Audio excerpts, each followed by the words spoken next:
Welcome in to Triple Zeros. I'm your host, Josh Buckhalter. We're gonna get right to it. Quick one, get right to the points and move on, man. It's a late one. First thing I want to talk about, obviously, is going to be the Chicago Bears escaped Soldier Field this Sunday with a win over the New York Giants, 19-14. Look, I can't argue. They got a win, and it was a good thing to see them get the W. They are still very much alive in the playoffs, or for the playoffs. I shouldn't say very much, but they are alive for the playoffs. It'll be interesting to see what they ultimately do with it, but they have a chance to build on that this week.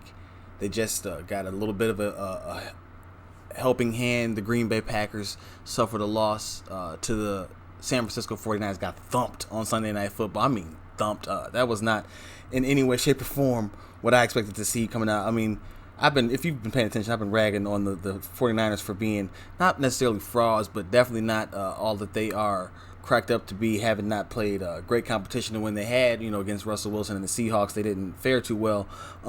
They went out and whooped on the Packers 37-8, and the defense did most of the heavy lifting, so I'm not going to act like I'm suddenly convinced. But long story short, they ended up helping the Bears out somewhat. Probably still won't be able to catch the Packers. Minnesota was off this week, so Bears didn't really gain any ground. The Lions did lose, further cementing their place in the basement. I'm just not ready to. It's tough where the Bears are right now because, like I said, they are alive for the postseason. But even seeing what they did against the Giants, where they got those 19 points against a decimated team, just a rebuilding team. This is the Bears who were supposed to be contending for a Super Bowl this year coming into the 2019 season. Now they're struggling to get by and having to fend off a Giants team that, granted, late in the year, these type of teams are always scrappy and they're always trying to make a name for themselves or get that confidence on the back of what many perceive to be one of the better teams, or what's supposed to be one of the better teams. But I think the thing that might get washed away in this is that the Bears are no better than they were a week ago. So there's no real solace in this one, despite the fact that they got the W. I know that sounds so counterintuitive and so negative, and I'm not trying to be that way. It's just a long-term view approach. Now, Mitchell Trubisky went out and had an okay game. He had a good game for his standards. I'm not necessarily sure that I would say that he lit it up by any stretch of the imagination. 278, 61% completion, one touchdown. He had two picks, though. One of the picks seemed to be a miscommunication between his receivers, him and his receivers, Allen Robinson. But still, for much of the game, it just seemed like a struggle. And again, this defense is not one that is particularly stout. The Giants, they're not a particularly stout unit. So for him to have these kind of struggles was kind of disheartening to see. It is interesting, though, that the offense went so much better. They operated so much smoother when Trubisky was running in an up-tempo with a faster pace. And it's kind of what you have seen from him in a nutshell, in that he works best when he doesn't have to think. He overthinks things. So a lot of it's in his head, but that's what makes evaluating the position so dangerous. What makes him such a dangerous player for Ryan Pace and Matt Nagy to have all of this stock in is because there's no telling when the mental part will come around for any player. You can see physical development. Obviously, you can see guys' hips, if they're open and things like that. If he's making the read, you can actually see it. But to know when the game is slowing down for him and when he's not actually thinking, and where they can run an actual offense and not have to run everything up tempo. Now, granted, that also means that Matt Nagy should probably be running a lot more up-tempo. And he got in this press conference today and spoke about how it's a lot more than most people probably think. But I don't think that that's necessarily the point. I think the point is not the amount, it's the timing. It's the quality, not the quantity. And you're just not seeing it. Now, we saw some play action. Mitch hit some nice throws. We saw some drops again. It was really a microcosm of what the entire season has been for the Bears. You had a little bit of everything. Again, I told you a couple of episodes ago that the Bears are near the top in drops this year after being near the bottom, with having the fewest amount of drops last year.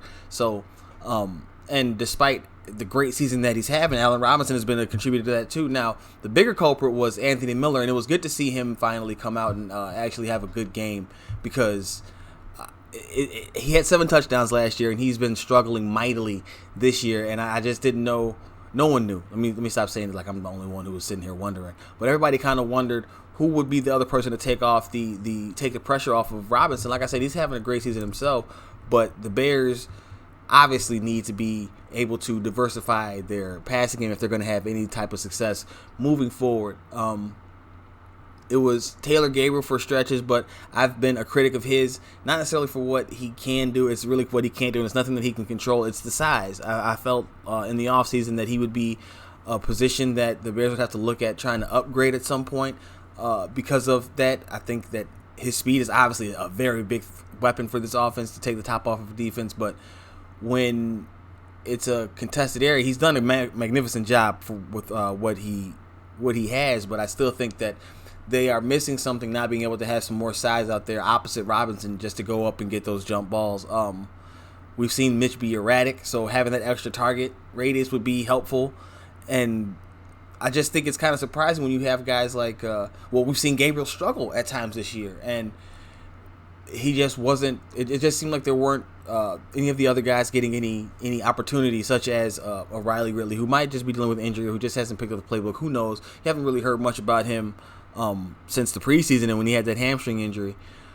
But a Javon Wims, a guy who's been a preseason and standout and has been on the practice squad and had got some tick at the end of last year and has done some nice things this year. It'd be nice to see him get some more run with the ones and see what he can do, what Mitch can do since as a quarterback with 2 taller receivers. I think that the reluctance from this coaching staff to make those kind of adjustments is more of a concern than anything. So when people are witnessing what they're witnessing, like, okay, you see Mitch throwing high and low, and you're like, okay, well, a good quarterback would be able to overcome the deficiencies of his playmakers. That's true. That's very true, and that's something that I harp on all the time. But it's also true that the receivers are capable of making up for some of the deficiencies, easy for me to say, of the quarterback by just having that extra are building around his strengths. And it felt like they built for what they thought it was, and now they're going to have to go back and build from Mitch as the starting quarterback. But moral of the story, just this one means nothing. Now they have a very good chance of going out here and beating the Lions on Thursday, who might be playing their third-string quarterback, David Blau. And, of course, now the headlines, if the Bears lose, are they blow it, however you spell it. That's mine. I TM, put my signature on that one. They should win, obviously, and they typically have owned the Lions. I'm not really worried about that. But I'm just not that win against the Giants wasn't convincing. They let Daniel Jones get away with a lot of egregious mistakes. We've seen them drop a few easy picks. Kyle Fuller has had those moments come back to haunt him in some very inopportune times, but more often than not, he does seem to make the big play. So, Sherry McManus got hurt. Bobby Massey got hurt. The offensive line still can't seem to generate any push on the ground, and I'm starting to worry about David Montgomery and what the overall effectiveness is if they can't upgrade that offensive line. He was billed as a very versatile back, but the way that they split, I'm not sure if he'll ever be able to get up to his full potential because he seems like a back who needs a lot of those carries, and if they're not winning, he obviously won't be getting them, and that's any situation. But I think especially for a back like him, it's imperative that he gets those kind of carries so that he's able to wear a defense down and find the crease and get a feel for how the game is going. Now, they still need to upgrade the run blocking, but I think that they could help him out he could help them out by maybe getting downhill a little bit better. It's tough. It's tough to separate the two, and that'll be the other part of that article about the receivers. I'm actually on the receivers part now, but that'll be interesting to see how things develop with them going forward because they talked him up a lot, and it just hasn't been there. There's been stretches, but whether it be lack of commitment to him or missed opportunities where he's dropped passes or just some impatient running, some overly patient running, some bad blocking. It's been a little bit of everything to just contribute to him having a less than stellar season, especially after all the talk about upgrading the run game. And you have to wonder too, at what point does Harry Hiestand start catching some of the flack for the lack of improvement and really the regression along the offensive line, both in the run and pass blocking. Again, quarterback and running backs haven't helped, but I think that the offensive line has done less than their share of favors this year. But the big story that I want to talk to, of course, is Lamar Jackson is the MVP of the NFL in 2019-2020. I was on this most of the season. I wavered. I wandered off the path, straight off the path for a brief moment, talking about Russell Wilson after what he did to the 49ers defense. But Lamar came back and has had just a dominant run, and I'm not sure that you can keep saying what you're saying. They ended up beating the Rams tonight, 45-6. But the thing about it is, they are averaging 225 yards through the air, 200 yards on the ground. Lamar is torching people through the air and on the ground. And if you get the critic that says, well, he has so far to go as a passer, he's still so unrefined as a passer when he has to throw the ball. Now listen, any quarterback, when all they can do is go back there and throw, 8 out of 10 quarterbacks are going to struggle. Okay, I'm not saying that he's going to be, that he is at the Tom Brady, Aaron Rodgers level yet, but I do think that Lamar Jackson is the MVP because this offense is catered to his skill set in such a way that there's no replicating it unless you have his backup, Robert Griffin III, because he is what Robert Griffin III was supposed to be, the improvement upon Michael Vick as a passer coming out with a running ability that I don't think even, that was a bit of a mistake, a running ability that I don't think even Michael Vick possessed because of how well he escapes those big hits and how he's bigger. He's a bigger body, so he can even take them better. It's amazing to see, and I can only imagine how much better his progression is going to get going forward. I'm just happy to see that he is thriving in a system that's been catered to him. Now, would I like to see him be better as a passer? That's yes, but if you watch that game tonight, he was sliding the ball in there in multiple arm angles that let me know that just because the volume isn't there, it doesn't always look the best. He still progressed a lot as a passer from over last year, and the humble nature of him in the post-game presser, they were talking to him about how he's a front runner for MVP and what would that mean to him. He was like, that'd be cool, and I'd be happy with that, but I'm trying to win a Super Bowl. And that's what you want him to say. That's what he's supposed to say. But I think in an era where we know how quick the media is to pick apart everything that a young quarterback might say, Baker Mayfield could probably tell you, and look at how that season's going.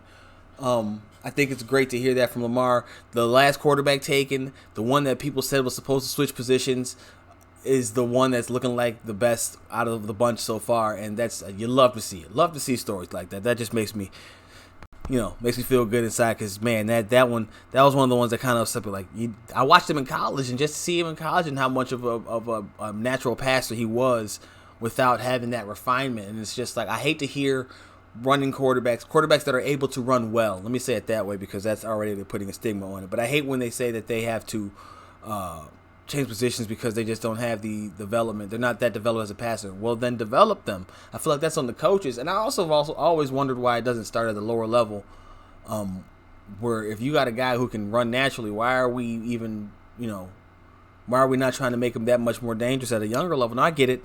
At the lower level, coaches have to win now. They don't have time to worry about stuff like that. But it just always is one of those things that's kind of, I don't want to say baffled, because I kind of have reasons for why I think it is, but I just don't understand it, because it would be beneficial long term to the game of football if these kind of athletes were developed as passers, as well as letting them utilize their natural abilities on their own. I don't think you have to kind of implement it if they know how to do it as it is, and that's a lot of these guys. It's a preternatural ability. So Lamar, case in point. Now, on the other side of that, though, the Rams, they have to be wondering what's going on with that season. They went all in back-to-back years now. The Dante Fowler with trade last year, the Jalen Ramsey trade, they raided the Jaguars, by the way. Jaguars raided them, by the way.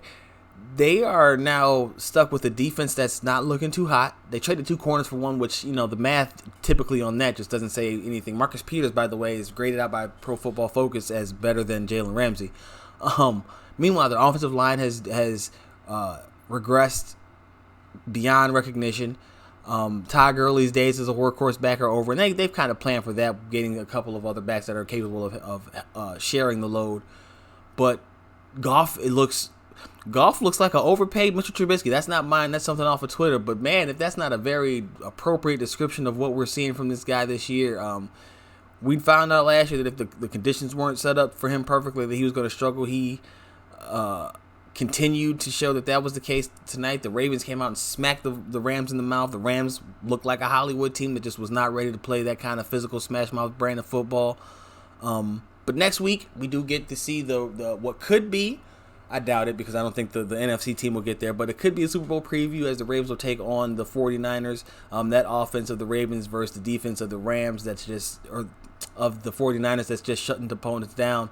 Saw what they did to Aaron Rodgers and company, even though I think Aaron Rodgers and company, the Packers' game plan had a little bit to do with that. They seem to abandon their running backs in the passing game, trying to force things down the field, and got their quarterback hit a lot for it too. But that game against the Ravens would be a good one, and one to keep an eye on going for next week. And obviously, like I said, could be a potential Super Bowl preview.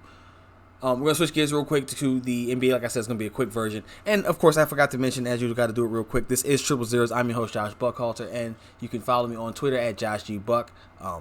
Hit up the website, jukesandjumpers.wordpress.com. That's jukesandjumpers.wordpress.com. On Facebook, at Jukes and Jumpers. Hit the at Jukes Jumps. Hit up the email address is juicejumps@gmail.com. Switching gears to the NBA, though, the Bulls have had an interesting past couple of games. They got a buzzer-beating victory over the Charlotte Hornets. Zach LaVine went out and scored 49 points. Bulls record 13 threes. This came a day after being called out by his coach and pulled by his coach in the first quarter with 3 minutes in for what his coach claimed were 3 very egregious defensive errors. They were bad. Zach responded by going out and scoring 50, and including the game winner, like I said. It created an interesting dynamic, because at the end of that game, there was a video circling around on Twitter of Boylen trying to run up to the players and, congratulate them and celebrate, enjoy, the game with them, and they were having no parts of it. In fact, a few of the players actually ran away from him, so it's not a really good look, and it just begs the question. They heard the exchange the two of them had, where Zach was saying, he just seemed kind of defiant, and Boylen's been kind of testy lately with the media and his responses as well. I think he can feel the pressure mounting. He's got one more win than Hoiberg has, so he's already avoided that treacherous area of the schedule. I've been tracking that for a while to see if they were going to stay on pace with last year. He beat it so far, but I noticed last episode that it was interesting to see that this could be where the fracture, or where Boylen's time is actually ultimately, the clock's starting to run out on him, because it was Zach's endorsement last year that made it seem like Boylen might actually have a shot at maintaining this role for at least his contract.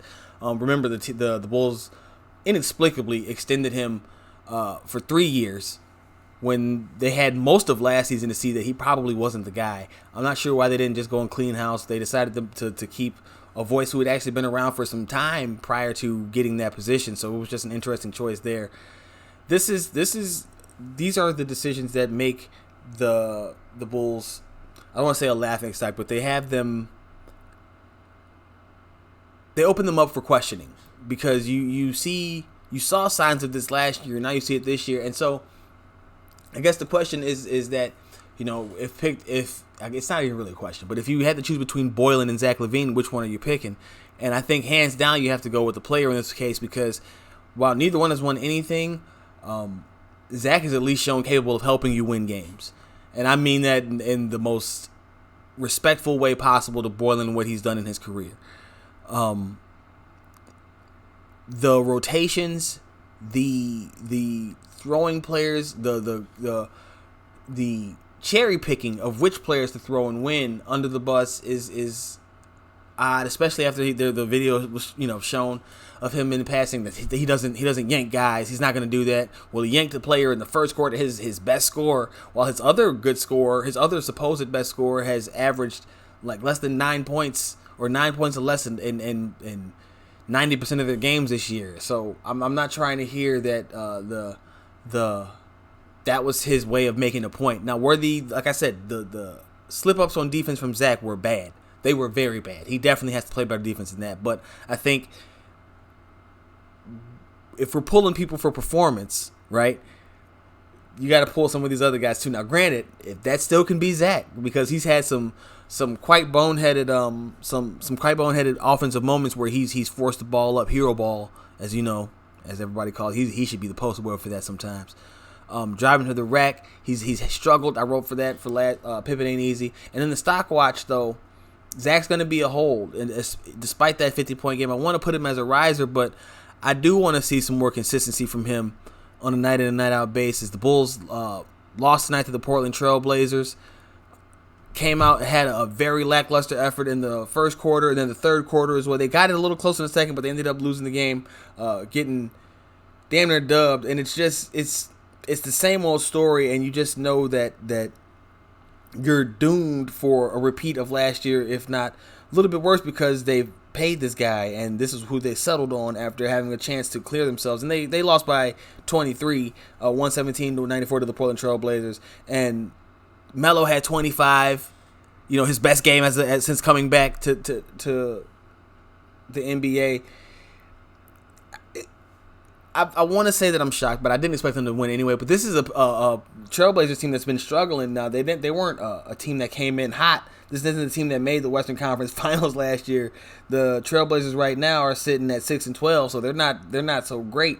So for the Bulls, who are 6-12 themselves now, to come out there and just lay a colossal egg and allow a player who had not necessarily been struggling, but was definitely still inefficient, I'll say, while getting his legs back, they are the get right team, as Tony Gillis, formerly of 670, says earlier tonight. It's the same old story. Partial games, you don't get a complete game from anybody. Zach had 18 points. Lowry had 10 tonight. He only had one board, and that's been my biggest issue with Lowry is he's not contributing in the scoring column. That's fine. That'll happen. Shooters shoot and slumps happen. And I would imagine he was missing completely for the first few games last season. So maybe he comes back and maybe that's what this is. But the not contributing on the boards is what's troublesome. Now he's still getting steals and he's getting, he's helping that way. But you need more if he's not giving that. The scoring has just been absolutely brutal.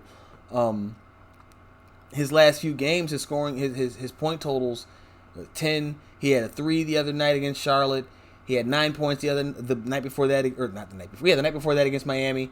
Game before that, he did have 24 against Detroit, but then it was a 9. Then he had some 16. He was double digits for a while, but now we've regressed to the point where 10 points is a high in his past 3 games, and that's just something that I don't think the Bulls can afford to have happen right now, especially, like I said, with him failing to hit double-digit rebounds in most games of this season, except for a couple. That's not acceptable.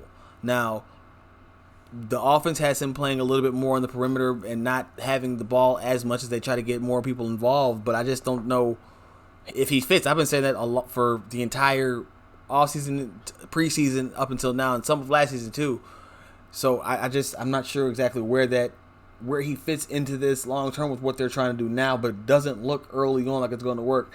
And then Kobe White, he's also going to have to be a hold because I'm tempted to make him into a faller, if only because of the inefficiency. We know how much of a dynamo he is scoring the ball, but if he can't get some sort of efficiency, he was 3 of 13 from the field with only 8 points, 1 of 8 from deep.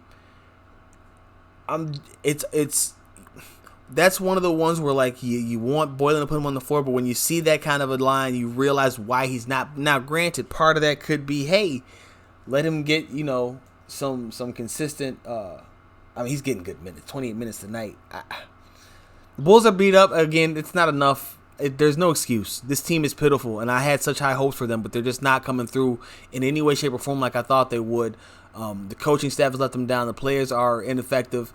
The most consistent has been Wendell Carter. I'm not sure how I feel about that because he reminds me so much of Al Horford, and Al Horford is a great player, but I hate his game. It's so boring. It's Tim Duncan-like, and that's what Wendell is. Now, he's got to stop with the fouls, but I think that'll come with age, and he's a little bit more savvy. But I'm not sure how Lowry fits. Zach is a great scorer.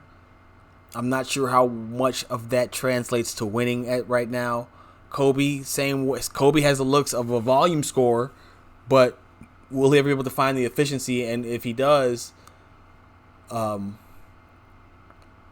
he contribute elsewhere, or is he just a two guard? Now, if he's just a two guard, then we know what's going to end up happening. They're going to end up moving Zach. But if he can be a true point guard down the road, then we'd also like to see some more facilitating coming from him. But they seem to be focusing mostly on letting him go out there and be a scorer or just play a little bit free, which is not something that I'm mad at. So, the Bulls and Boylen went there like they're destined for a divorce. And if I had to pick between Zach LaVine and Jim Boylen, I'm picking Zach LaVine 10 times over and twice on game day. I'm not sure if that's even a question.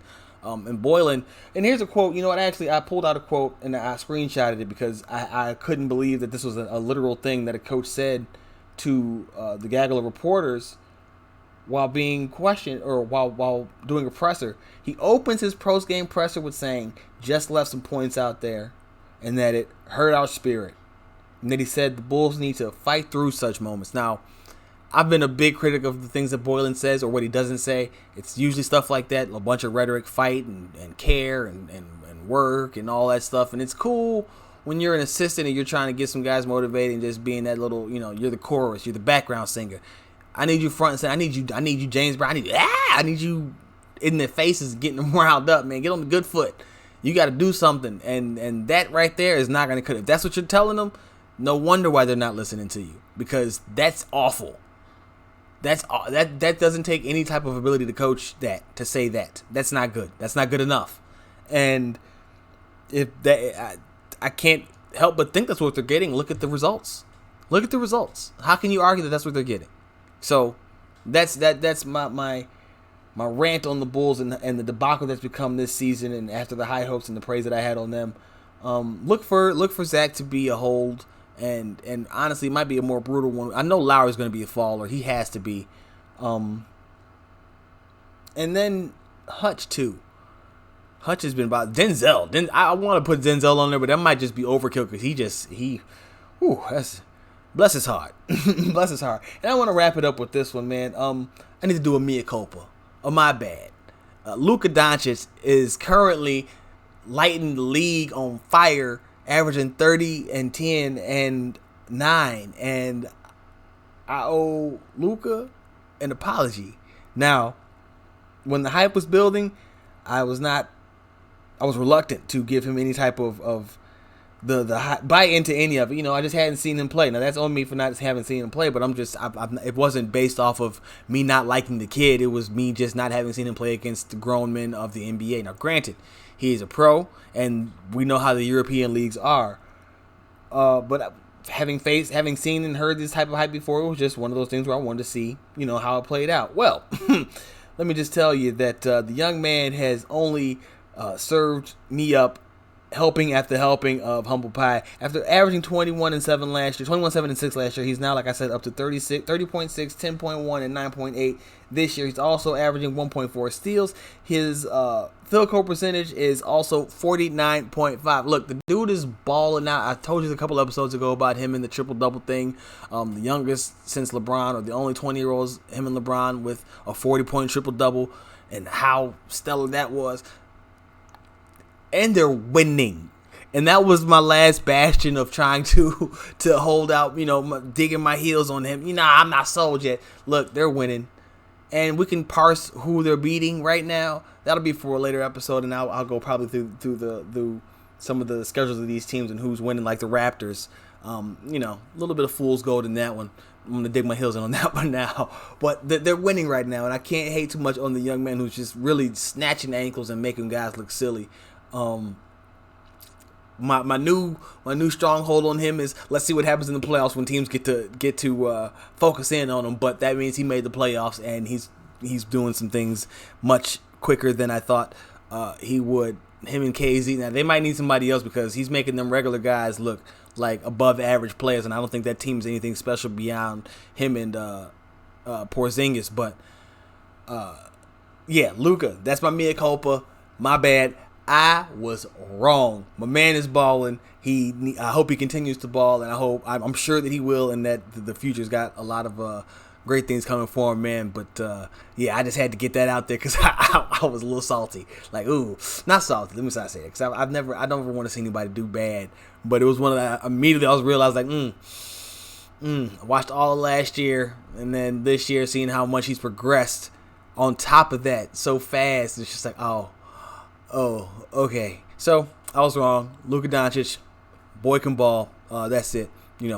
That's gonna do it for this episode of Triple Zeros, man. I am Josh Buckhalter, your host. If you want to hit me up on Twitter at Josh G Buck, on Facebook at Jukes Jumps. The website is jukesjumperswordpress.com, and of course the email address is jukesjumps@gmail.com. Until the very next time, which will be Thursday night, guys. I'm out. Peace.